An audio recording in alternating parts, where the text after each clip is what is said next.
சத்திய ஆவி நித்திய ஜீவன் புது பலனீந்து காத்திடுமே. போராட்டம் நிறைந்த உலகினிலே போராட எனக்கு பலனில்லையே. சொல்லுங்க.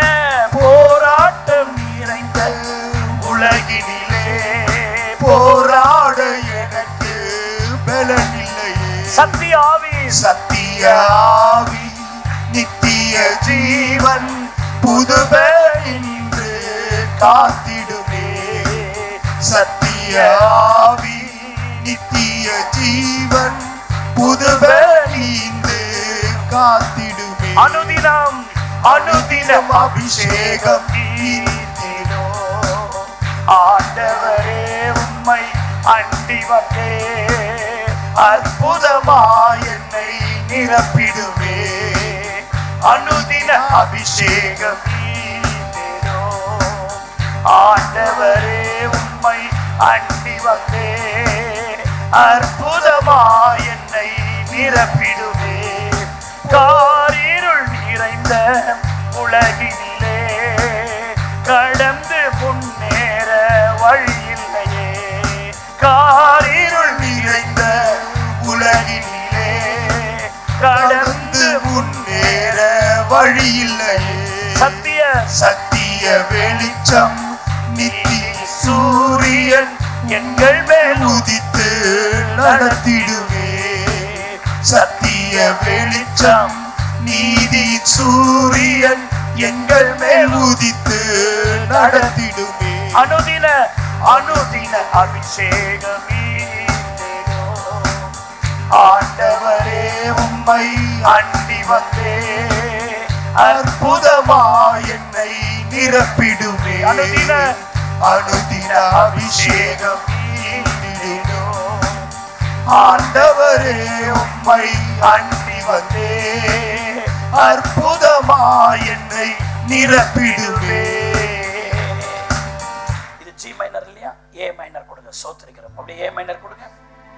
ஒரு விஷயம் நம்ம எல்லாரும் சேர்ந்து. போராட்டம் நிறைந்த உலகினிலே போராட எனக்கு பலனில்லையே.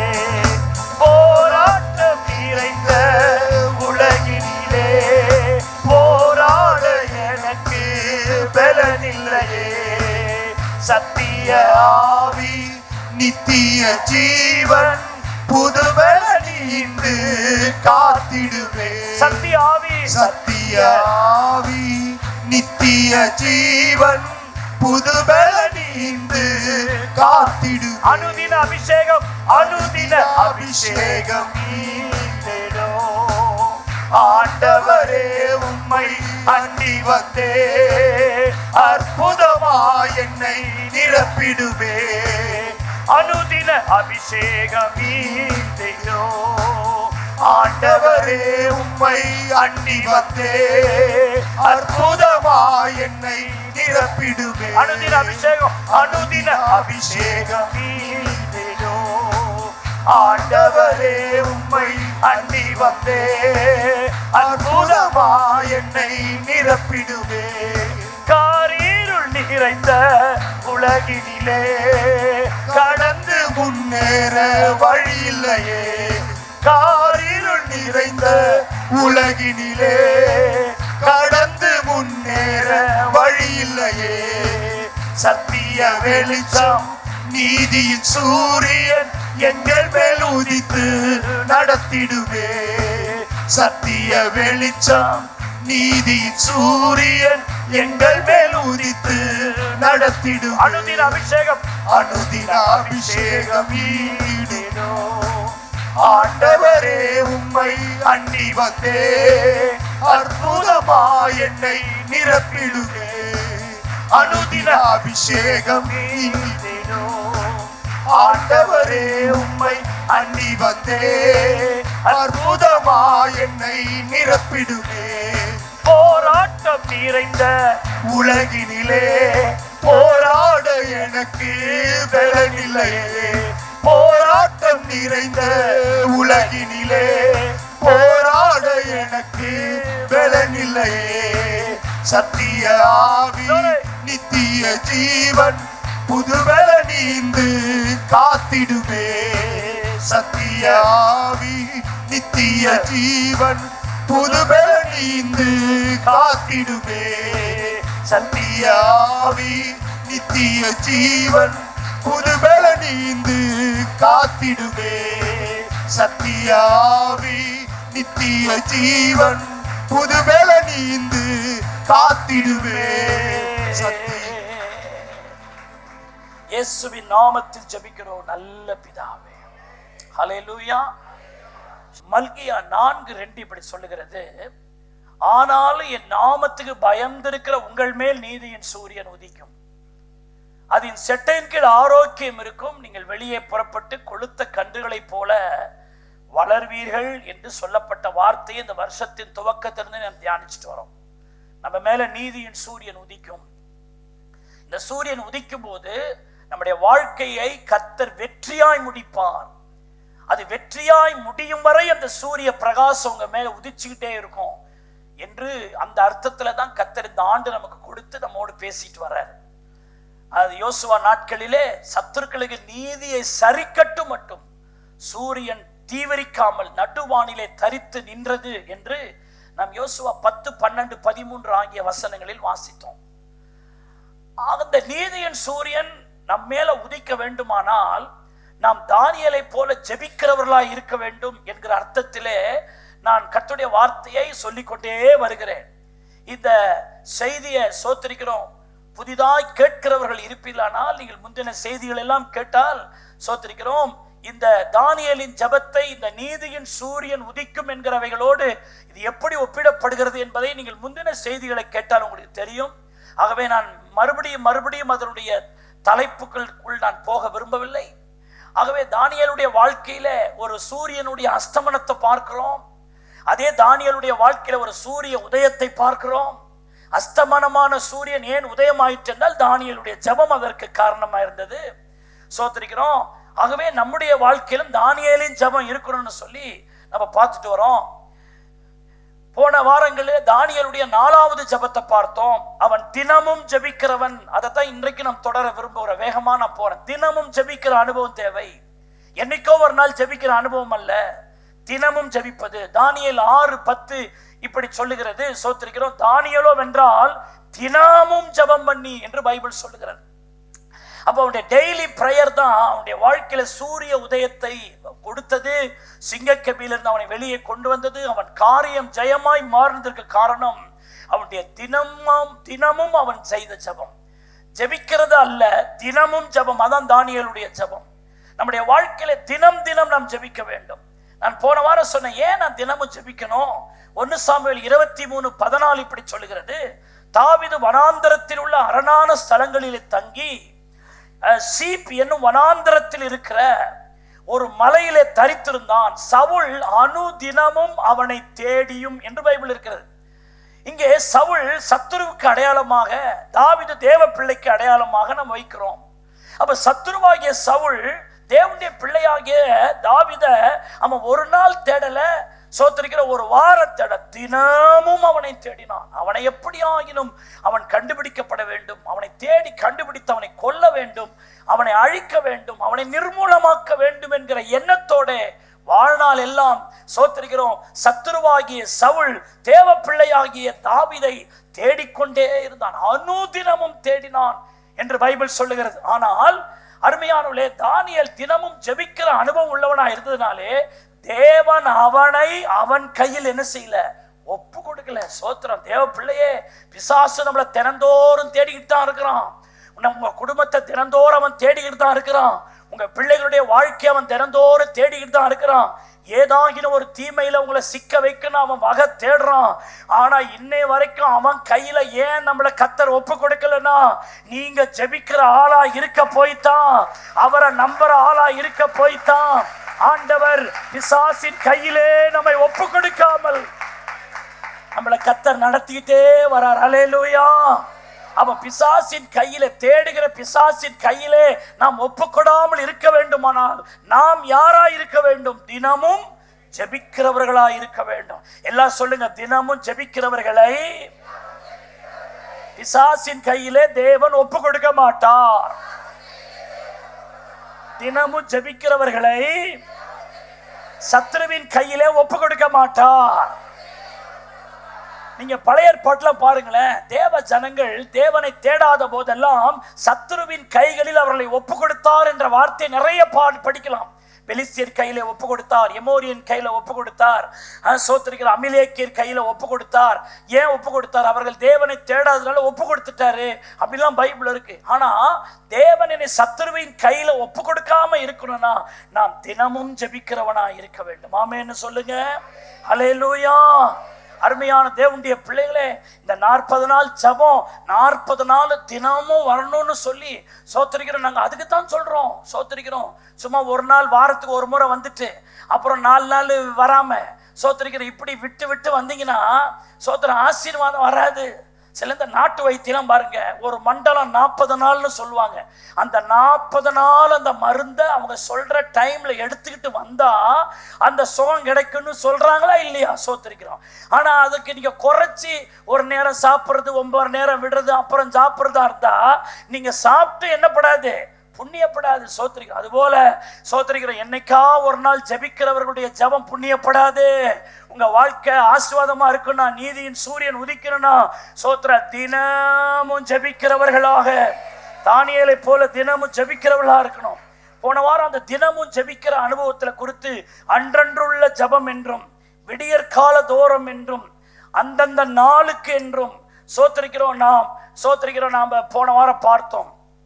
இன்றைக்கு 5வது ஒரு குறிப்பு, சங்கீதம் 61:8 இப்படி சொல்லுகிறது, இப்படியே தினமும் என் பொருத்தனைகளை நான் செலுத்தும்படியாக உமது நாமத்தை என்றைக்கும் கீர்த்தனம் பண்ணுவேன்.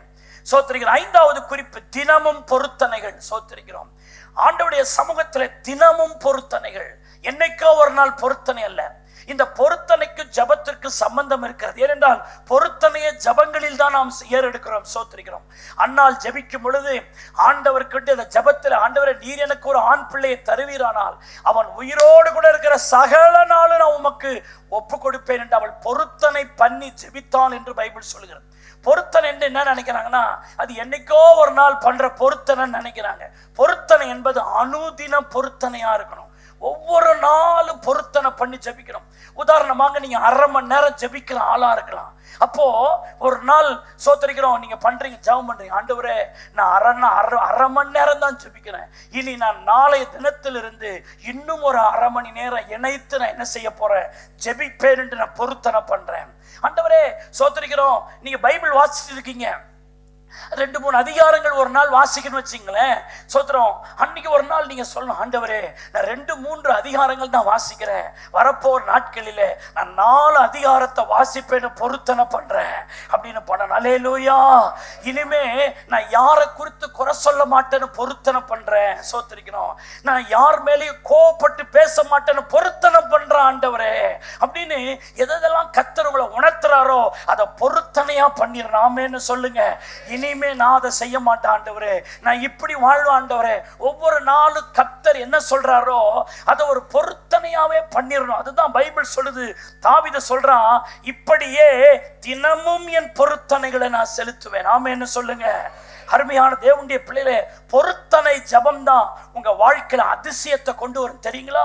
1 சாமுவேல் 1வது அதிகாரம் 10ஆம் வசனம் 11ஆம் வசனத்தை நீங்க வாசிச்சு பார்த்தீங்கன்னா, அன்னால் தேவனுடைய சமூகத்துல பொருத்தனை பண்ணி ஜெபம் பண்ணா பாருங்க, சில நாளிலேயே அவள் கர்ப்பவதி ஆனாள்னு போட்டிருக்கிறது. அது வரைக்கும் அவன் சாதாரணமா ஜெபம் பண்ணிருக்கா. ஆனா பொருத்தனை ஜெபம் பொருத்தமான ஜெபம். அல்லேலூயா. சில நேரங்கள்ல ஆண்டவர் இவர்களுக்கு தரணும், ஆனா ஆண்டவருக்கு இவங்க என்ன பண்ணுவாங்கன்னு அதை சொல்லவே மாட்டாங்க. சோதரம். அந்த காசு வரணும், இந்த காசு வரணும். நான் சில சொல்லுவேன், அந்த காசு வரணும்னா அது ஆண்டவரே நான் இதை உமக்கு பொருத்தனை பண்றேன்னு பொருத்தனை பண்ணி ஜெபம் பண்ணுமா, அப்பதான் அவனுக்கு ஒரு நன்மை நடக்கும். ஒரு ஆபத்து நேரத்துல வராங்க, ஒரு சரீர பலவீனம் வருது, அப்போ நான் சொல்லுவேன் பொருத்தனையோடு ஜெபம் பண்ணு. அப்போ அந்த ஜெபம் ரொம்ப ஃபாஸ்டா உனக்கு கிரியை செய்யும். சோத்திரிக்கிறோம். பைபிள் சொல்றது, உன்னதமானவருக்கு உன் பொருத்தனைகளை என்ன செய்ய செலுத்து, அப்போது ஆபத்திலே அவர் உங்களை விடுவிப்பார். கைதட்டி கர்த்தரை ஸ்தோத்திரம் பண்ணுங்க. ஆமா, நிறைய பேருடைய வாழ்க்கையில கர்த்தருக்கு விடுதலை கொடுக்கணும், கர்த்தருடைய வாழ்க்கையில ஆசீர்வாதம் தரணும். ஆனா இவங்க ஆண்டவருக்கு எந்த பொருத்தனையும் பண்ண மாட்டாங்க. ஒரு பொருத்தனையும் இல்லாத விசுவாசி, பொருத்தமே இல்லாத விசுவாசி. சோத்திரிக்கிறோம். இவங்களுக்கு வாரி வாரி ஆண்டவர் கொடுத்துடணும், இவங்களுக்கு வீட்டை கொடுத்துடணும், பணத்தை கொடுத்துடணும், வர வேண்டிய காசை கொடுத்துடணும், இவருடைய நன்மையை கர்த்தர் கொடுத்துடணும். ஆனா கர்த்தருக்கு இவங்க என்னமும் செய்ய போறதில்லை. இவங்களால கர்த்தருக்கு எந்த புண்ணியமும் இல்லை. அதான் 50ஆம் சங்கீதத்தில் சொல்லுகிறது, உன்னதமானவருக்கு உன் பொருத்தனையை செலுத்து, அப்போது ஆபத்தில் அவர் உங்களை என்ன செய்வார்? விடுவிப்பார், நீ அவரை மகிமைப்படுத்துவார். தினந்தோறும் பொருத்தனைகள். சோத்திரிக்கிறோம். பொருத்தனைகள் அப்படி பண்ண அன்னாளுடைய வாழ்க்கையில் ஒரு அதிசயம் நடந்தது. சோத்திர அற்புதங்கள் நடந்தது. அருமையானவர்களே, பொருத்தனைகள் உங்களுக்கு விடுதலையை கொண்டு வரும். சோத்திரிக்கிறோம். நீங்கள் யோனா 2ஆம் அதிகாரத்துல நீங்க பாத்தீங்கன்னா, மீனின் வயிற்றுக்குள்ள யோனா போயிட்டாரு. சோத்திரிக்கிறோம். மீனின் வயிற்றுக்குள்ள அவர் போயிட்டார். மீனின் வயிற்றுக்குள்ள இருந்து ஜெபம் பண்றாரு. என்ன ஜெபம் பண்றாரு? பொருத்தனை ஜெபம் பண்றாரு. ஆண்டவரே, நான் பண்ணின பொருத்தனைகளை உமக்கு என்ன செய்வேன்? நான் செலுத்துவேன் ஆண்டவரே. பொருத்தனை ஜெபம் பண்றாரு. சோத்திரிக்கிறோம். நீங்க வீட்டுல போயிட்டு இந்த வசனத்தை வாசி பாருங்க. 9ஆம் வசனத்துல பொருத்தனை பண்ணி ஜெபிக்கிறாரு. 10ஆம் வசனத்துல மீன் அவரை வெளியே கக்குது. கைதட்டி கர்த்தரை ஸ்தோத்திரம் பண்ணுங்க. ஹல்லேலூயா. யோனா அது வரைக்கும் மீனின் வயிற்றுல 1 நாள் 2 நாள் 3 நாள் இருந்திருக்கிறாருங்க. 3ஆம் நாள் முடிவில் அவர் பொருத்தனை பண்ணி ஜெபம், ஆண்டவரே, நான் உமக்கு செலுத்தின பொருத்தனைகளை செலுத்துவேன். பொருத்தனை பண்ற ஆண்டவரே, உங்க ஊழியத்தை செய்வேன்னு பொருத்தனை பண்றேன், உங்களுக்கு கொடுப்பேன்னு பொருத்தனை பண்றேன். நான் மதீனமா நடந்துகிட்டேன். நீங்க நினைவுக்கு போக சொன்னீங்க, நான் கீழ்ப்படியாம தர்சீசுக்கு வந்துட்டேன். இனி நான் அப்படி இருக்க மாட்டேன். நான் உங்களுடைய ஊழியத்தை செய்வேன், நான் ஜெபம் பண்ணுவேன், உங்களை தேடுவேன்னு அவன் சொல்லி முடிக்கிறான். மீன் அவனை கரையிலே கக்கினது. கைதட்டி ஆமென்னு சொல்லுங்க. அப்ப பொருத்தனை ஜெபம் உங்க வாழ்க்கையில விடுதலை கொண்டு வருகிறதுன்னு பார்க்கிறோம். பொருத்தனை ஜெபம் உங்க வாழ்க்கையில வெற்றியை கொண்டு வரும். நியாயாதிபதிகள் 11ஆம் அதிகாரம் 30-31 ஆகிய வசனத்தை பார்த்தீங்கன்னா, எப்தா ஒரு யுத்தத்துக்கு போகும்பொழுது ஆண்டவருக்கு ஒரு பொருத்தனைகளை செலுத்த, ஆண்டவரே, நான் யுத்தம் பண்ணி சோத்திரம் நான் ஜெயித்து திரும்பி வரும்பொழுது எனக்கு முன்பாக வருகிறது எதுவோ அது உமக்கு சோத்திரிக்கிறோம் ஒப்பு கொடுப்பேன்னு சொல்லி அவன் பொருத்தனை பண்ணி ஜெபம் பண்ணி அந்த யுத்தத்துக்கு போனா, அவன் போன யுத்தத்திலே கர்த்தர் அவனுக்கு ஜெயத்தை தந்தார். ஆமென்னு சொல்லுங்க. அந்த பொருத்தனைகளை அவன் நிறைவேற்றினான் என்று சொல்லி பார்க்கிறோம். ஆமென்னு சொல்லுங்க. இப்படி நான் நிறைய காரியங்களை நான் சொல்லிக்கொண்டே நான் போவேன். சோத்திரம். பொருத்தனையில தான் உங்க பலனே இருக்கு, தெரியுமா? சோத்திரிக்கிறோம். பொருத்தனை ஜெபம். நீங்கள் என்னாகமம் 6ஆம் அதிகாரம் 1-21 வரைக்கும் நீங்க வாசிச்சு பாருங்க. அதாவது ஆண்டவருக்கு ஒரு விசேஷ பொருத்தனை. நான் திராட்சரசத்தை குடிக்க மாட்டேன், மதுவை குடிக்க மாட்டேன், பிணங்கள் அண்டையிலே போய் நான் தொட மாட்டேன் அப்படின்னு சொல்லிட்டு அவன் கர்த்தருக்கென்று நசரேய விரதம் எடுக்கிறான். பொருத்தனை. சோத்திரிக்கிறோம். என்னுடைய தலையில சவரங்கத்தை என்ன செய்யாது, படாது. நான் மது குடிக்க மாட்டேன், சோத்திரிக்கிறோம், திராட்சரசத்தை குடிக்க மாட்டேன் அப்படின்னு ஆண்டவருக்காக எடுக்கிற அது ஒரு விசேஷ பொருத்தனைன்னு பைபிள் சொல்லுது. அப்படி இப்படித்தான் சோத்திர நியாயாதிபதியில இருக்கிற சிம்சோன் அப்படி ஒரு பொருத்தனையோடு வாழ்ந்தான். ஆனா மற்றவர்களுக்குள்ளெல்லாம் அந்த பலன் இல்லை. ஆனா அப்படிப்பட்ட பொருத்தனையோடு வாழ்ந்த சிம்சோனுக்குள்ள ஒரு தேவ பலன் குடியிருந்ததுன்னு பார்க்கிறோம். அல்லேலூயா. அதனாலதான் அவ கேட்கிற சோத்திரிக்கிறோம் கேட்கிற, உன்னுடைய மகாபலன் எதினால் உண்டாயிருக்கிறது? சிம்சோனுடைய மகாபலன் எதுல உண்டாயிருக்கு தெரியுமா? அந்த நசரேய விரதத்திலே உண்டாயிருக்கிறது. நான் சொல்றேன், உங்க பலன் உங்க சரத்துல இல்லைங்க, நீங்க கர்த்தருக்கு பொருத்தனை பண்றதுதான் உங்க பலனா இருக்கிறது. கைதட்டி ஆமென்னு சொல்லுங்க. அல்லேலூயா. வேதத்துல முதல் பொருத்தனை பண்ணவர் யார் தெரியுமா? யாக்கோபு தான். சோத்திரிக்கிறோம். அப்பா வீட்டுல இருந்து யாக்கோப்பு தன்னந்தனியா வரான், கோலுங்கையுமா வரான், ஒண்ணுமில்லாம வரான். சோத்திரிக்கிற, எங்க போக போறோம், எப்படி வாழ போறோம், என்ன செய்ய போறோம்னு தெரியாம அப்படி வரும் பொழுது அவன் சொல்றான், ஆண்டவரே, சோத்திரிக்கிறோம், நீர் என்னை சமாதானத்தோடு கடந்து போய் என்னை திரும்பி வர பண்ணுவீர். ஆனால் சோத்திரிக்கிற, என்னுடைய சம்பாத்தியத்திலே நான் உமக்கு தசமமாக என்ன செய்வேன், கொடுப்பேன். சோத்திரிக்கிறான். அல்லேலூயா. எனக்கு கொடுக்கிற வேளையில் உமக்கு நான் கொடுப்பேன் என்று சொல்லி அவன் பொருத்தனை பண்ணினான். ஒண்ணுமில்லாம போன யாக்கோப்பை 2 பரிவாரங்களோடு திரும்பி வர பண்ணினார்னு பார்க்கிறோம். அல்லேலூயா. அப்ப அந்த பொருத்தனை ஜெபம் நம்முடைய வாழ்க்கையில், இந்த பொருத்தனைகளை எப்படின்னா தினமும் செலுத்துகிற பொருத்தனைகள். அல்லேலூயா. சில நேரங்கள்ல ரொம்ப முக்கியமான சில பொருத்தனை இருக்குது, அப்புறம் தினமும் செலுத்துற பொருத்தனை இருக்குது. அப்படி ஜெபம் பண்ண, ஆண்டவரே, நான் இனிமே அதிகாலையில் எழுந்து நான் ஜெபம் பண்ண பொருத்தனை பண்றேன். ஆண்டவரே, சோத்திரிக்கிறோம். அப்படியே நான் என்ன பண்றேன், காலைல 7 மணிக்கு எழுந்து சும்மா சோத்திரம் சோத்திரன்ட்டு போறேன். என் வாழ்க்கை நல்லா இல்லை. இனிமே நான் 5 மணிக்கு எழுந்து ஒரு 1 ஹவர் நான் ஜெபம் பண்ணிட்டு தான் என் வீட்டு வேலைகளை என்ன செய்ய போறேன், நான் பார்க்க போறேன். ஆமென், அல்லேலூயா. நான் தினந்தோறும் வேதத்தை வாசிக்க போறேன். சோத்திரிக்கிறோம். என்னுடைய ஆவிக்குரிய வாழ்க்கையை இனிமே நான் இப்படித்தான் நடத்த போறேன். நான் இனிமே ஒரு ஆளுக்காச்சும் நான் சத்தியம் சொல்லாம ஒரு நாள் என்ன செய்ய மாட்டேன், இருக்க மாட்டேன். இப்படி பொருத்தனை பண்ணி நீங்க வாழ்ந்தீங்கன்னு வச்சுங்களேன், உங்க ஆவிக்குரிய வாழ்க்கையே விசேஷமா இருக்கும். கையை நல்லா தட்டி தினமும் பொருத்தனைகள். ஹல்லேலூயா. எப்போதும் சாப்பிட்ற சாப்பாட்டையே சாப்பிட்டு போர் அடிச்சிடாது. கொஞ்சம் இப்படி அப்படி இப்படின்னு மாற்றி சாப்பிட்ற மாதிரி சோத்திருக்கிறேன். ஏற்கனவே வாழ்ந்த ஆவிக்குரிய வாழ்க்கையே செய்யக்கூடாது. இன்னும் கொஞ்சம் ஆண்டவருக்கு விசேஷமா நம்முடைய ஆவிக்குரிய தன்மைகளாக மாற்றணும். நான் வெறும் ஞாயிற்றுக்கிழமை மட்டும் சர்ச்சைக்கு வர ஆண்டவரே இல்லை, இந்த சோத்திருக்கிற வருஷத்துல நான் இந்தந்த ஆராதனைகளில் நான் கலந்து கொள்ள போறேன். ஒரு பொருத்தனை எடுக்கணும். சோத்திருக்கிறான் ஆண்டவர் பார்ப்பாரு, இது போன வருஷம் இருந்த மாதிரியே தான் இந்த வருஷம் இருக்குது. ஆகவே போன வருஷம் இருந்த மாதிரியே நடத்திடுவாரு. ஆனா நீங்க போன வருஷம் இல்லாத அளவுக்கு நீங்க புதியவர்களாய் நீங்க பொருத்தனை எடுக்கும்போது கர்த்தர் உங்கள் வாழ்க்கையில புதிய காரியங்களை உங்கள் வாழ்க்கையில செய்வார். அல்லேலூயா. அருமையான தேவனுடைய பிள்ளைகளே, தினந்தோறும் நீங்க செய்ய வேண்டியதை ஆண்டவர் சொல்றாரு. தானியேல் தினமும் ஜெபம் பண்ணா. அருமையானவர்களே, 6வது காரியம் மார்க் 14:49 இப்படி சொல்லுகிறது, நான் தினந்தோறும் உங்கள் நடுவில் உபதேசம் பண்ணி கொண்டிருந்தேன். ஏசப்பா சொல்ற வார்த்தை, ஏசப்பா சொல்றாரு. சோத்தரிக்கிறோம். அந்த பரிசேயர்களை பார்த்து, சதிசேயர்களை பார்த்து, பிரதான ஆசாரியர்களை பார்த்து என் ஆண்டவராகி இயேசு சொன்ன வார்த்தை, நான் தினந்தோறும் உங்கள் நடுவிலே தேவாலயத்தில் என்ன பண்ணிக்கிட்டு இருந்தேன், உபதேசம் பண்ணி கொண்டிருந்தேன். அப்போ தினந்தோறும் நமக்கு உபதேசம் தேவை. தினந்தோறும் எனக்கு சொல்லுங்கப்பா, என்னோடு பேசுங்கப்பா, நான் என்ன செய்யணும். உபதேசம் என்பது இட் இஸ் இன்ஸ்ட்ரக்ஷன். சோத்திரிக்கிறோம். do not, எதை செய்ய வேண்டும், எதை செய்யக்கூடாது. That is the doctrine, that is the instruction. அதான் உபதேசம். சோதர பிரசங்கம் வேற, உபதேசம் வேற. பிரசங்கத்தில் ஆசீர்வாதம் இருக்கும், பிரசங்கத்துல கொஞ்சம் தட்டி எழுப்புற காரியம் இருக்கும். ஆனா உபதேசம் என்பது ஒரு இன்ஸ்ட்ரக்ஷன். do not, எதை நீ செய்ய வேண்டும், எதை செய்யக்கூடாது என்று சொல்லுவதுதான் உபதேசம். அப்போ ஆண்டவர் உபதேசத்தை எப்பெல்லாம் சொல்றாரு, தினந்தோறும் உபதேசம் கொடுத்துக்கிட்டே இருக்கிறார். அப்போ ஆண்டவருடைய சமூகத்தில், ஆண்டவரே நான் எதை செய்யணும், நான் எதை செய்யக்கூடாது, என்னோடு எனக்கு உபதேசம் கொடுங்கப்பா. பிரசங்கம் அல்ல, என்னது, உபதேசம். ஆண்டவருடைய முதல் பிரசங்கம் என்ன தெரியுமா, மனம் திரும்புங்கள், பரலோகராஜ்ய சமீபமா இருக்கிறது. இது பிரசங்கம். ஆண்டவருடைய முதல் உபதேசம் என்ன தெரியுமா, ஆவியில் எளிமை உள்ளவர்களாய் இருங்கள். ஹல்லேலூயா. சோத்திரிக்கிறோம். பரலோக ராஜ்யம் அவர்களுடையது. சோத்திரிக்கிறோம். அதான் உபதேசம். அந்த மலை பிரசங்கம், மலை என்பது பிரசங்கம் அல்ல, அது உபதேசம் பண்ண தொடங்கினார் என்று தான் சொல்லப்பட்டிருக்கிறது. ஆகவே சபையில உபதேசம் தேவை. அதுக்கு தான் நாங்கள் புதன்கிழமை பைபிள் ஸ்டடின்னு நடத்துறோம். சோத்திரிக்கிறோம். பைபிள் ஸ்டடி என்பது ஒரு வார்த்தையை எவ்வளவு பிரித்து ஒரு தேவ பிள்ளை எப்படி நடக்கணும்னு சொல்றதான் உபதேசம்.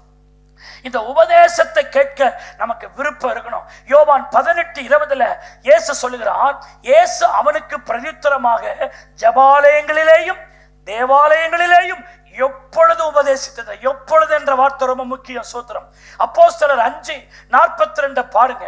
தினந்தோறும் தேவாலயங்களிலேயும் வீடுகளிலேயும் இடைவிடாமல் உபதேசம் பண்ணி இயேசுவே கிறிஸ்து என்று பிரசங்கித்தார்கள். இயேசுவின் அதே ரோல் மாடலை அப்போஸ்தலரும் பண்ணாங்க பாருங்க. தினந்தோறும் என்ற வார்த்தை நம்ம வாசிச்ச எல்லா இடத்துலயும் வருது பாருங்க. உபதேசம். இன்னைக்கு நிறைய பேருக்கு உபதேசம் கேட்க மனசு இல்லை. உபதேசம் கொஞ்சம் ஸ்ட்ரிக்டா இருக்கும், கொஞ்சம் அது வந்து சுவாரஸ்யமா இருக்காது. என்ன இப்படி சொல்றாங்க, என்ன இப்படி பேசுறாரு பாஸ்டர், அப்படித்தான். அதான் உபதேசம். ஆனா அந்த உபதேசத்துலதான் உங்க வாழ்க்கையின் ஆசீர்வாதம் இருக்குது. அந்த உபதேசத்தை எப்ப கேட்கணும், தினந்தோறும். அந்த உபதேசம் நமக்கு வந்துகிட்டே இருக்கணும். அல்லேலூயா.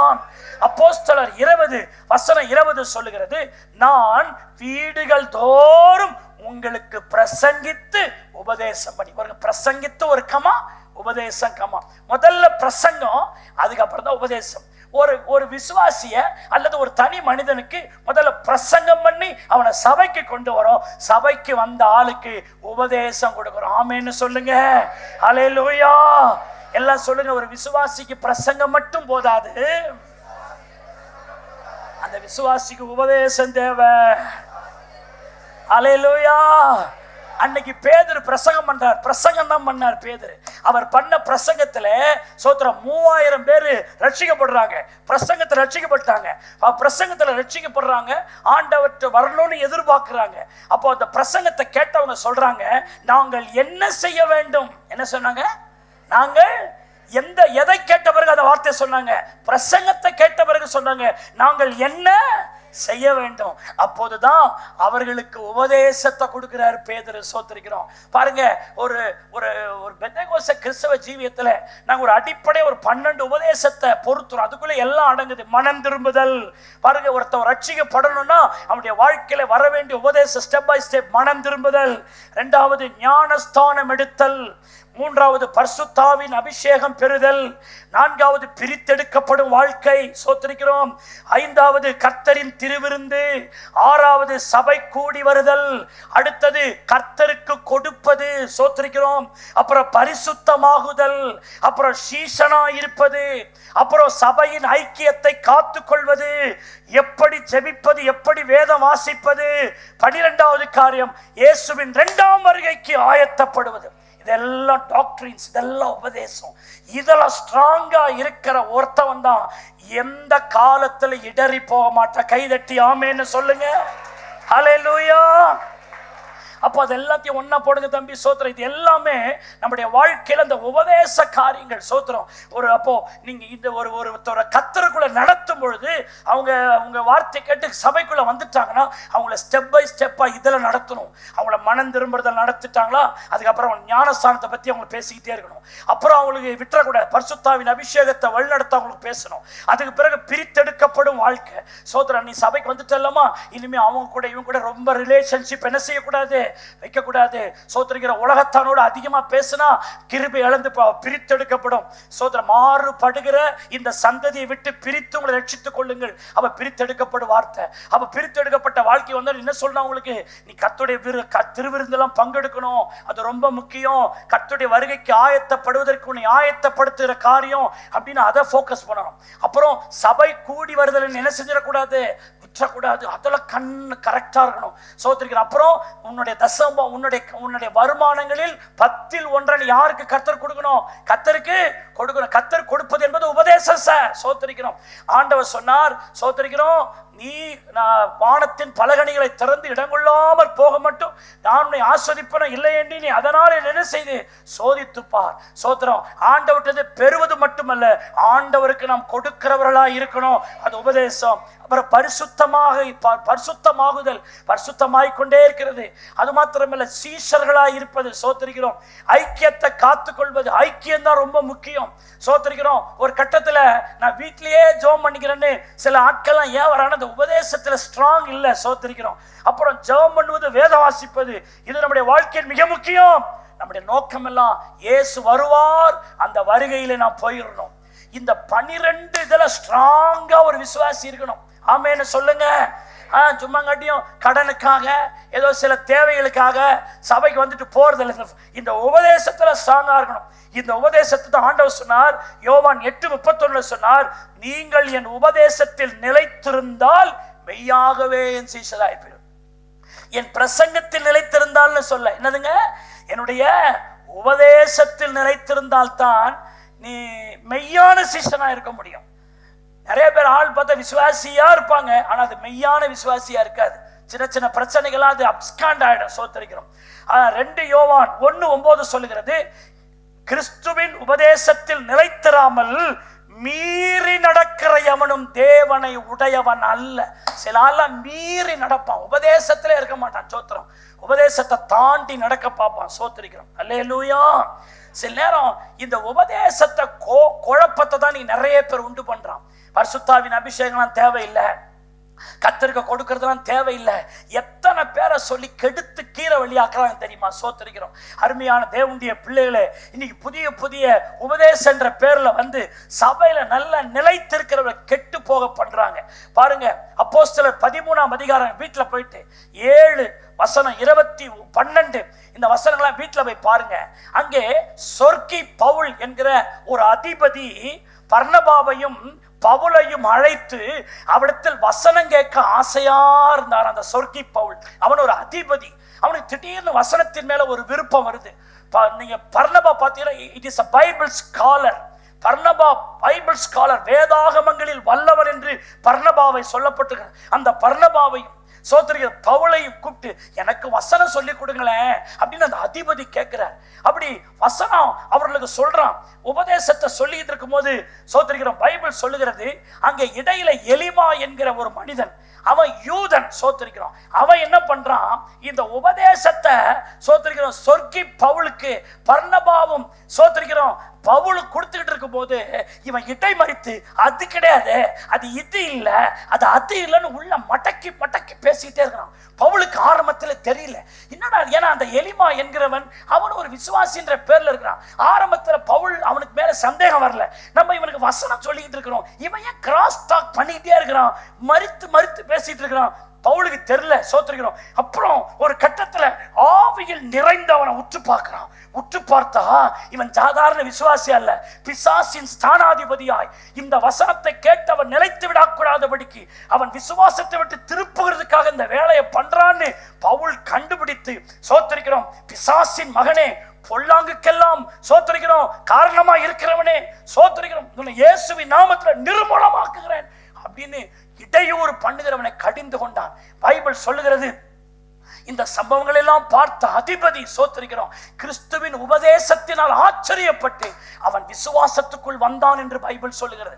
அப்போ இன்றைக்கு கடைசி காலத்துல உபதேசத்துக்குள் இருக்கிறவனை இன்னைக்கு திருப்புகிற வேலை தான் நடந்துகிட்டு இருக்குது. சபைக்கு வர்றவனை கர்த்தருடைய உபதேசத்துல நிலைத்திருந்து ஆத்துமக்களை ஆதாயம் பண்ணுவது, கர்த்தருடைய வருகைக்கு ஆயத்தப்படுவது, கர்த்தருக்கு கொடுப்பது, சபையில் ஐக்கியமா இருப்பது, கர்த்தருடைய பந்தியில் ஐக்கியமா இருப்பது, சோத்திரிக்கிறோம், இப்படி ஆண்டவருக்கு நல்ல ஸ்ட்ராங் பிலீவரா இருக்கிறவனை கண்ட உபதேசங்களை உள்ள கொண்டு வந்து அது அப்படி அல்ல இது எப்படி இல்லைன்னு பேசி நல்ல ஸ்ட்ராங்கா இருக்கிற விசுவாசிய திருப்புறான். தோத்திரம். இது கடைசி காலம், வஞ்சிக்கிற காலமா இருக்குது. கடைசி காலத்தின் முக்கியமான அடையாளம் அங்கே கிறிஸ்து இருக்கிறார் என்றும் இங்கே கிறிஸ்து இருக்கிறார் என்றும் கள்ள உபதேசங்களும் கள்ள தீர்க்க தரிசனங்களை எழும்பி சோதர விசுவாசத்தை விட்டு உங்களை திருப்புகிற வேலைகள் நடைபெறும். தேவனுடைய பிள்ளையே, முடிவு பரியந்தமும் நிலைத்து நிற்கிறவனே கையை தட்டி ரட்சிக்கப்படுவான், பரலோகத்துக்குள்ளே நுழைவான். ஹல்லேலூயா. யாரு எந்த பக்கமும் திருப்பாம அந்த உபதேசத்துல ஸ்ட்ராங்கா இருக்கணும். ஹல்லேலூயா. எனக்கு அடிக்கடி ஒரு ஸ்பெஷல் மீட்டிங் வச்சு அந்த உபதேசத்தை திரும்ப திரும்ப போடணும் எனக்கு விருப்பம். சோத்திரிக்கிறோம். தேவனுடைய பிள்ளைகளே, ஒரு விசுவாசிக்கு உபதேசத்தை எப்ப சொல்லிக்கிட்டே இருக்கணுமா, தினந்தோறும் கையை தட்டி கத்தர தினந்தோறும். ஹல்லேலூயா. நான் வீட்டுல சொன்ன 12 காலமா பாருங்க, நீங்க அதுல பெர்ஃபெக்ட்டா இருக்கிறீங்களா, அதுல நீங்க சரியா இருக்கிறீங்களா பாருங்க. அதுல நீங்க சரியா இல்லாம சோத்திரிக்கிறோம், நீங்க மத்த எது செய்தாலும் அது ஸ்ட்ராங்கான விசுவாசிக்கு அடையாளம் கிடையாது.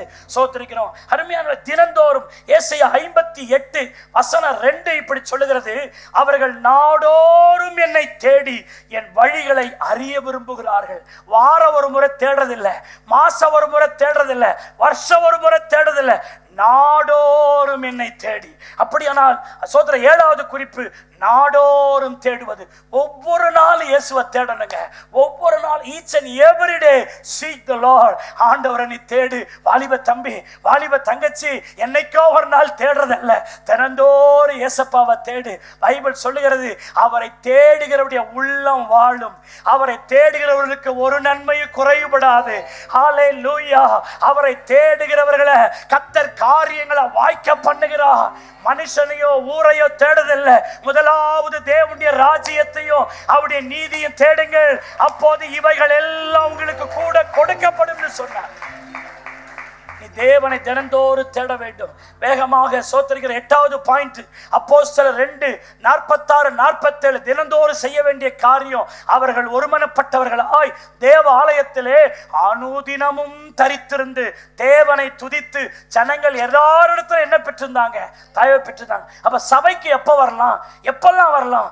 ஆதி அப்போஸ்தலர் நாட்களை பாருங்கள். அவர்கள் ஒருமனப்பட்டவர்களால் தேவாலயத்தில் அனுதினமும் தரித்திருந்தார்கள். சோதரிக்கிறோம். என்னுடைய அப்பா போதகரா இருந்ததுனால நான் இதே சபையில சோதர ஒரு குழந்தையாக, ஒரு சோதரிக்கிற ஒரு மாணவனாக, சோதரிக்கிற ஒரு சிறுவனாக ஓடி திரிந்த காலத்தில் நான் கண்ட காட்சி, வேலைக்கு போகும்போது ஒரு விசிட் பண்ணிட்டு வேலைக்கு போவாங்க. சோதர வேலையை முடிச்சிட்டு வீட்டுக்கு போறதுக்குள்ள சோதரிக்கிற தேவனுடைய வீட்டுல வந்து கொஞ்ச நேரம் பேசிட்டு போவாங்க. இதெல்லாம் என் கண்ணு பார்த்தது. சோதரிக்கிறோம். நான் சும்மா சொல்லல. ஆதிகால விசுவாசிகள் சபை இல்லாம அவங்களால இருக்கவே முடியாது. சோதர வெறும் ஞாயிற்றுக்கிழமை மட்டும் வந்துட்டு போக மாட்டாங்க.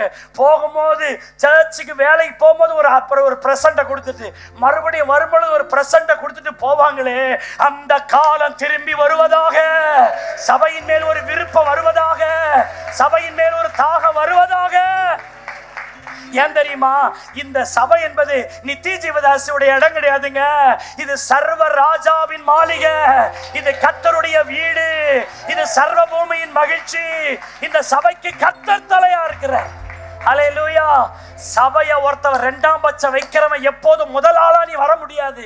சபையை முன்னுக்கு வைக்கிற ஆள் தான். சோத்திரிக்கிறோம். சில ஆள் சபைக்கு வருதுன்னா போரு, சபைக்கு வருதுன்னா அவங்களுக்கு அவ்வளவு ஆக்வார்டு. சோத்திரிக்கிறோம். தேவனுடைய பிள்ளையே, ஆதிகால பரிசுத்தவான்கள் சோத்திர எவ்வளவு எழுப்புதலா இருந்தாங்க தெரியுமா? சனிக்கிழமைனா ஞாயிற்றுக்கிழமையில எவ்வளவு கூட்டம் இருக்குமோ காத்துரு போட்டு அத்தனை பேரு கூடி ஜெபித்த அந்த நாட்களை எல்லாம் நினைத்து பார்க்கிறேன். இன்னைக்கு நாட்கள் ஆக ஆக வசதி கூட கூட அதிநவீன விஞ்ஞானங்கள் பெருக பெருக பெருக இன்றைக்கு கத்தர இரண்டாம் பட்சம், மூணாம் பட்சம், நாலாம் பட்சம் பார்த்துக்கலாயா? சோத்திரிக்கிறோம். உட்காந்து செல்போன்லயே பார்த்து தடவலான்னு பாக்குறேன். தேவ பிள்ளையே, சத்தியம் சத்தியம் தான். இப்ப இருக்கிற எந்த டெக்னாலஜி வச்சு நீ செல்போன்ல வசனம் கேட்கறதுனால ஒண்ணு நீ வளர்ந்துட போறது இல்ல. நீ சபையில வந்து முட்டி போட்டு கதறி கைய உயர்த்தி ஜெபிச்சா தான் நன்மை. சோத்திரம். ஹல்லேலூயா. ஆலயத்தில் அனுதினமும் வந்து ஜெபிப்பது. சோத்திரிக்கிறோம். 9வது காரியம், அப்போஸ்தலர் 17:11 சொல்லுகிறது. சோத்திரிக்கிறோம். அந்த பட்டணத்தார் மனோவாஞ்சையாய் வசனத்தை ஏற்றுக்கொண்டு காரியங்கள் இப்படி இருக்கிறதா என்று தினந்தோறு வேத வாக்கியங்களை ஆராய்ந்து பார்த்ததினாலே தெசலோனிக்கேயில் உள்ளவர்களை பார்க்கிறோம் நற்குலசாலிகள். அப்ப வேதத்தை எப்பெல்லாம் ஆராயணும்? என்னைக்கா ஒரு நேரம் இல்ல, தினந்தோறு வேத வாக்கியங்களை ஆராய்வது. ஆமென்னு சொல்லுங்க. அந்த வசனம் சொல்லுகிறது, அவர்கள் தினந்தோறு வேத வாக்கியங்களை ஆராய்ந்ததினால். எல்லாரும் இப்படி சொல்லுங்கள், தினந்தோறு வேத வாக்கியங்களை ஆராய்ந்ததினால். வேத வாக்கியங்களை ஆராய்ந்ததினால்னு சொல்லல, தினந்தோறும் வேத வாக்கியங்களை ஆராய்ந்ததினால். இப்படி சொல்லுகிறேன், தினந்தோறும் வேத வாக்கியங்களை ஆராயும் பொழுது அப்படின்னு சொல்லல, அந்த தினந்தோறும் வேத வாக்கியங்களை ஆராய்ந்தவர்களே நற்குணசாலிகளாய் மாறினார்கள். அப்போ உங்களுடைய குணம் நற்குணமாக மாற வேண்டுமானால் உங்களுடைய ஆராய்வு எப்போது இருக்க வேண்டும்? தினந்தோறும் வேதத்தை. சோதர, வேதத்தை படிக்கிறத பத்தி நான் பேசல, வேதத்தை ஆராய்வது. ஏன் ஆண்டவர் இந்த வசனத்தில் இப்படி சொல்லி இருக்கிறார்? இதன் கருத்து என்ன? இந்த வசனத்தை குறித்து வேறு எங்கேயாவது சொல்லப்பட்டிருக்கிறதா? அதன் தன்மை என்ன என்று ஒரு வசனத்தை எடுத்துக்கொண்டு அதை சிந்தித்து அதை ஆராய்கிறது பாருங்க. அந்த ஆராய்வு தான் உங்களை நற்குணசாலிகளாய் மாற்றும். அருமையானவர்களே, ஆண்டவர் சொன்னார், வேத வாக்கியங்களை ஆராய்ந்து பாருங்கள், அவைகளால் உங்களுக்கு நித்திய ஜீவன் உண்டாயிருக்கும். அது சோத்திரிக்கிறோம் அப்படின்னு அவைகளே என்னை குறித்து சாட்சியும் உனக்கு கொடுக்கின்றார். அப்ப வேதத்தை நீங்க ஆராயும் போதுதான் அந்த வேதம் இயேசுவை பற்றி உனக்கு சாட்சியை கொடுக்கும். ஆமென்னு சொல்லுங்க. ஆராயணும். நிறைய பேர் ஆராயறதே இல்லை. நுனிப்புள் மேயறது தோத்திரம். சும்மா ஒரு 4 பிரசங்கத்தை கேட்டு போறது இல்ல. பிரதர், உன் வாழ்க்கையில நீதியின் சூரியன் உதிக்கணும்னா தினந்தோறும் நீங்க என்ன செய்யணும்னு சொல்றேன். தினந்தோறும் அவர்கள் வேதத்தை என்ன செய்தார்கள்? ஆராய்ந்தார்கள். சோத்திரிக்கிறோம். அப்போ வசனங்களை ஆராய்ந்து பார்க்கணும். வசனத்தின் அடிப்படையில் ஆராய்ந்து பார்க்கணும். சோத்திரிக்கிறோம். வேத வாக்கியங்களை தேடி வாசிங்கள்னு கர்த்தர் சொல்றாரு. நீங்க ஒரு சொந்த விளக்கத்தை கொடுக்க கூடாது. ஒரு வசனத்துக்கு விளக்கம் இன்னொரு வசனத்தினால் தான் உனக்கு வரணும். ஒரு வசனத்தின் விளக்கத்தை உன் அனுபவத்தை வச்சு விளக்க கூடாது. இன்னொரு வசனத்தின் விளக்கம் இன்னொரு வசனமாக இருக்கணும். ஏனென்றால் ஒரு வசனமும் ஜோடி இல்லாமல் இருக்காது என்று கர்த்தர் சொல்றார். ஹல்லேலூயா. அப்ப தினந்தோறும் அந்த வேதத்தை ஆராயின். ஆமென்னு சொல்லுங்க. அது மாத்திரமில்ல, யாத்திராகமம் 5:13 இப்படி சொல்லுகிறது, உங்கள் வேலைகளை ஒவ்வொரு நாளிலும் செய்து முடியுங்க. சோத்திருக்கிறோம். இந்த வசனத்திற்கு எழுத்தின்படி ஒரு அர்த்தம் இருக்குமானா, ஆவிக்குரிய அர்த்தத்துக்காக நான் அதை சொல்றேன். உங்கள் வேலைகளை ஒவ்வொரு நாளிலும் என்ன செஞ்சு முடிங்க. இன்றைக்கு என்ன வேலையோ அந்த வேலையை செய்யுங்க. இன்னைக்கு ஜெபிக்க வேண்டிய வேலை இருக்கு, வேத வாசிக்க வேண்டிய வேலை இருக்குது, யாருக்காயினும் ஒருவருக்கு கர்த்தருடைய வார்த்தை சொல்ல வேண்டிய வேலை. பெண்டிங் வைக்காதீங்க. அண்ணனை வேலையை என்ன செய்யுங்க, அண்ணனுக்கு செய்யுங்க. சில ஆட்கள் பார்த்தீங்கன்னா வேலைகளை குவிச்சு வச்சிருப்பாங்க. நாளைக்கு பார்த்துக்கலாம், இன்னொரு நாள் பார்த்துக்கலாம், இப்போ டயர்டா இருக்குது, இப்போ அப்படி இருக்குன்னு கடமைகளை குவித்து வச்சிருப்பாங்க. சோத்திருக்கிறோம். ஆமென்னு சொல்லுங்க. சில நாள் வீட்டில் பார்த்தா துணி துவைக்கிறதுக்கு அப்படியே அதுக்குன்னு ஒரு அழுக்கு மூட்டையை ஒன்று வச்சிருப்பாங்க, ஒரு கூடையை அதில் போட்டுருவோம். அது போடு ஆமா, என்னவா செய்யுது, அதில் தூக்கி போடாது, தூக்கி போடாது, தூக்கி போடு. அது 28 நாள் உள்ள கடங்கும். சோத்திரம்.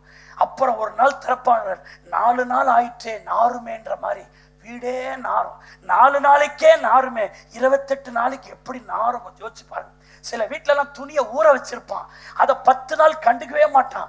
அந்த ஊற வச்ச அந்த அந்த அந்த மூடியை திறந்தா வீட்டுக்குள்ளே ஸ்ப்ரேவை அடிக்காம இருக்க முடியாது. சோத்திரம். அம்மா நாத்தனார். காரணம், வேலையை அன்னன்னைக்கு செய்ய வேண்டிய வேலை என்ன செய்யல. ஹல்லேலூயா. சோத்திரிக்கிறோம். சிலெல்லாம் வேலையை ஆரம்பிப்பாங்க, முடிக்க மாட்டான். தோ முடிக்கிறேன். என்ன பிரதர், போன வாரம் சர்ச்சுக்கு வரல, தோ வந்துடுறேன் பாஸ்டர். இன்னும் 40 நாள் பிரேயர் நடக்குது, உங்களை தினந்தோறும் பார்க்க முடியல, வந்துடுறேன் பாஸ்டர். நாரி போயிடும் கதை. சோத்திரிக்கிறோம். கர்த்தரை தேடாதவனுடைய வாழ்க்கை நாரி போயிடும். தேவனை தினந்தோறும் தேடு, தினந்தோறும் ஜெபம் பண்ணு, தினந்தோறும் வேதவாசி, தினந்தோறும் அவரோடு உறவாடு. ஹல்லேலூயா, ஹல்லேலூயா. சிலவங்க எப்படி இருப்பாங்க, அதி புத்திசாலி. அது எப்படின்னா, நாளைக்கு வேண்டியதுக்கு இன்னைக்கே ப்ரிப்பேர் பண்ணி வச்சிருவாங்க. சோத்திரம். அதை கூட செய்யக்கூடாது. சோத்திரிக்கிறோம். சில ஆட்கள் என்ன சாப்பிட்டீங்க, நேற்று வச்ச மீன் குழம்பு, அப்புறம் நேற்றுக்கு சாப்பாடு கொஞ்சம் அதிகமாக தான் நான் வெடிச்சிட்டேன். தோத்துறாங்க. அந்த பழையது இருக்கு, ரொம்ப பிரமாதம், அது என்னைக்கா ஒரு நாள் நடக்கலாம். இதையே என் நேரம் இருந்தா அதுக்கு நான் வைக்கிற பேர் சோம்பலின் அப்பம். அது என்னதுங்க?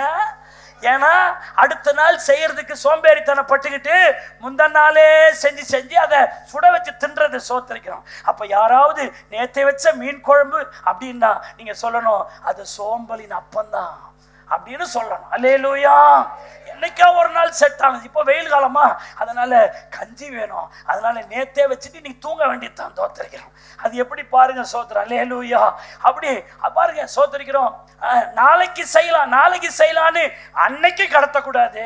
சோத்திரிக்கிறோம். நாளைக்கு செய்யறத முந்திரி கொட்டை மாதிரி முந்திரி செஞ்சுட்டு அதை சோம்பலின் அப்பமா என்ன செய்யக்கூடாது. ஒவ்வொரு நாளின் வேலையை அந்தந்த நாளில் கையை தட்டி கர்த்தரை ஸ்தோத்திரம் பண்ணுங்க. ஆமென். யோவான் 17:4 பாருங்க. பிதா இயேசுவுக்கு கொடுத்த வேலை எப்படி செஞ்சு முடிச்சார் பாருங்க. பூமியிலே நான் உம்மை மகிமைப்படுத்தினேன், நான் செய்யும்படி நீர் எனக்கு நியமித்த கிரியைகளை செய்து முடிச்சேன். ப்ராப்பரா முடிச்சுட்டேன்றார்.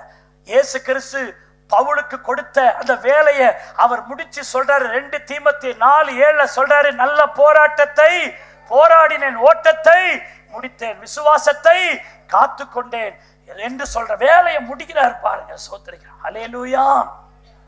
இயேசு சிலுவையில சில ஆட்கள் பார்த்தீங்கன்னா வேலையை சோத்திரிக்கிற செய்வாங்க செஞ்சுக்கிட்டே இருப்பாங்க, முடிக்க மாட்டாங்க. சிலரெல்லாம் நான் பார்த்துருக்கிறேன், அந்த வேலை முடிக்கிற வரைக்கும் தண்ணி கூட குடிக்க மாட்டான், சாப்பிட கூட மாட்டான். வேலையை முடிக்கணுங்க. எங்க சாப்பிட்டுட்டு செய்யலாம் இல்லைங்க பாஸ்டர், சாப்பிட்டா அது அதோட அப்படியே கிடப்புல கிடைக்கும். சாப்பாடு சாப்பிடலாம், முதல்ல இந்த வேலையை முடிக்கணும் தீவிரம் காட்டும், அவங்க தாங்க மேலே வருவாங்க. சோத்திரம். இந்த ஆண்டவர் ரோல் மாடல் பாருங்க. அவரு சிலுவையில தொங்குறாரு. சோத்திரிக்கிற யோவான் 19 சோத்திர வசனம் 28 பாருங்க. எல்லாம் முடிந்தது என்று இயேசு அறிந்து, இந்த வேர்டுக்கு நான் இதை பலமுறை பிரசங்கம் பண்ணிருக்கேன். எல்லாம் முடிந்தது என்று இயேசு அறிஞ்ச பிறகுதான் தாகமா இருக்கிறேன்னே சொல்றார். அது வரைக்கும் வேலை முடிகிற வரைக்கும் தன் தாகத்தை அவர் வெளிப்படுத்தவே இல்ல. நம்ம தாகத்தை முதல்ல தீர்ப்போம்னு அவர் வெளிப்படுத்தல. அந்த முடிக்கிற வரைக்கும் அவர் தண்ணி கூட குடிக்காம தன் வேலையில் பிதா தனக்கு கொடுத்த வேலையில கண்ணும் கருத்துமா இருக்கிறார். அல்லேலூயா. முடிஞ்ச பிறகுதான் தாகத்தை பத்தியே பேசுறார். அதே போல சோதர ஆபிரகாமினுடைய வேலைக்காரன் எலியாசார், அந்த எலியாசார் என்ன பண்றாரு? சோதர ஆபிரகாம் அந்த எலியாசாருக்கு ஒரு வேலையை கொடுத்து அனுப்புறான். சில ஆட்கள்ல நம்ம வேலையை கொடுத்து அனுப்புனா அவன் வேலையை பார்த்து நடப்பான். பாஸ்டர் ஒரு வேலை கொடுத்தாரு, சபை ஒரு வேலை கொடுத்துச்சே, அந்த வேலையை உண்மையா இருப்போன்னு சில விசுவாசிகள் இருக்காது. பார்த்துக்குவோம், சொல்லிக்குவோம், அப்புறம் ஜெயரான் பாஸ்டர் என்ன நம்மள பிச்சை எடுத்துருவாரு. அந்த மாதிரி விசுவாசியை வச்சுன்னு ஒரு எழுப்புதல் உள்ள ஒரு காரியத்தை செய்ய முடியாது. சபையில் இருக்கிற ஒவ்வொருவரும் கர்த்தருடைய வேலையை செய்கிறதுல தீவிரம் காட்டுகிறவர்களா இருக்கணும். ஹல்லேலூயா, ஹல்லேலூயா. அப்போ எலியாசார் போய் சோதரிக்கிறோம் ரெபேக்காள் வீட்டுக்கிட்ட போயிட்டார். அப்புறம் அந்த பொண்ணு பார்க்குற விஷயங்களை பேசணும்.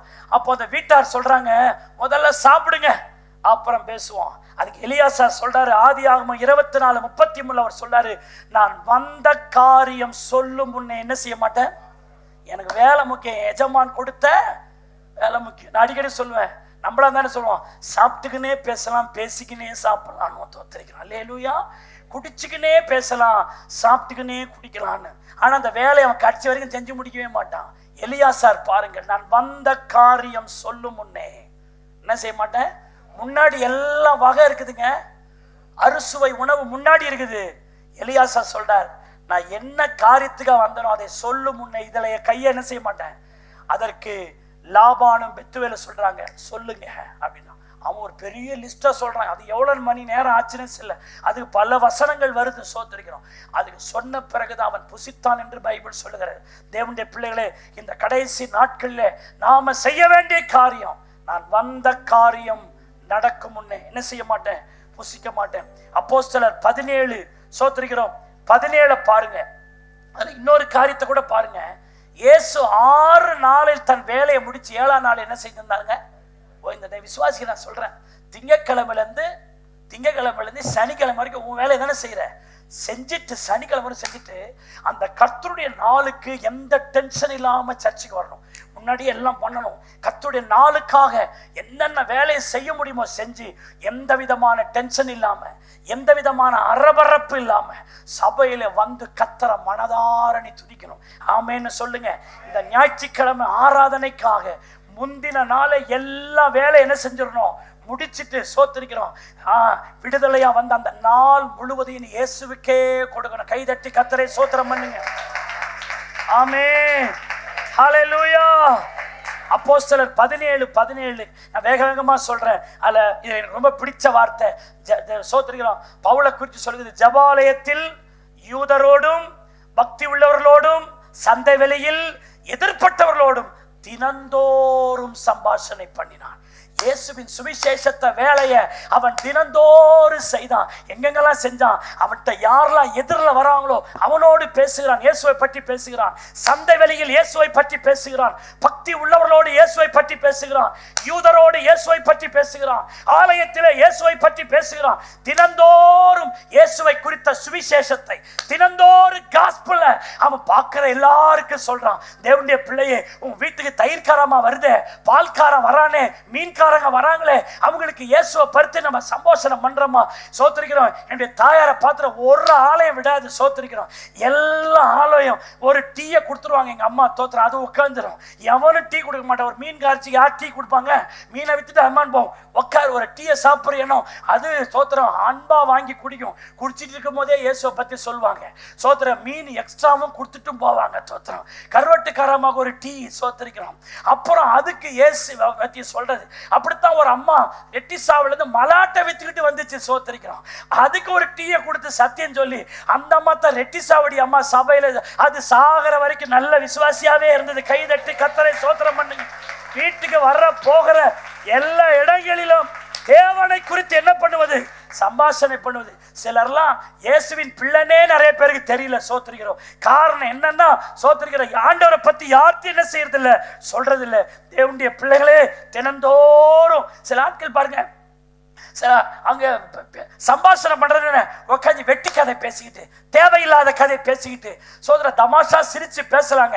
என் நேரமே வெட்டி கதையே பேசிட்டு இருக்க கூடாது. நம்முடைய நோக்கத்தை தெரிஞ்சு கொள்ளணும். நான் இயேசுவின் சாணாதிபதி, என் நாட்களை என் நேரத்தை வீணாக்க கூடாது. இயேசுவை பற்றி 4 பேருக்கு என்ன செய்யணும், சொல்லணும்னு சொல்லணும். சில நேரங்களில் இந்த கிராமங்களை பாருங்க, முக்குட்டு உட்காந்து என்ன பண்ணிருப்பான், உட்காந்து தாயபாஸ் விளாடுவான், சீட்டு கட்டு விளாடிக்கின்னு அவனுக்கு வீட்டில் வேலை இருக்காதுன்னு தெரியல. அதெல்லாம் நீங்க கிராமங்கள் அப்போ இருந்துக்கு சொல்றேன். அதே போல சில ஆட்கள்லாம் கும்பலா படுத்துக்கின்னு சோத்திரம் அவமான்னு பேசிட்டு இருப்பான், என்னத்தான் பேசுவான்னு தெரியல. அப்படித்தான் சுவிசேஷ ஊழியத்திற்காக அப்படி போகும் பொழுது சோத்திரிக்கிறோம், அப்படி படுத்துக்கிட்டு இருந்தான் பாருங்க. இந்த வருவாய் தருணம் இதுவேன்னு இருக்குது. சோத்திரிக்கிறோம், சோத்திரம். எழுந்திரு தருணம் இதுவே அழைக்கிறார். மாத்தி பாட்டேன். சோத்திரம். எல்லாம் படுத்துட்டு உட்காந்துருக்கான். எழுந்திடு தருணம் இதுவே அழைக்கிறாரே, வல்ல ஆண்டவர் இயேசு வண்டை வாழ்நாளை எல்லாம் வீணாளாய் வருத்தத்தோடு கழிப்பது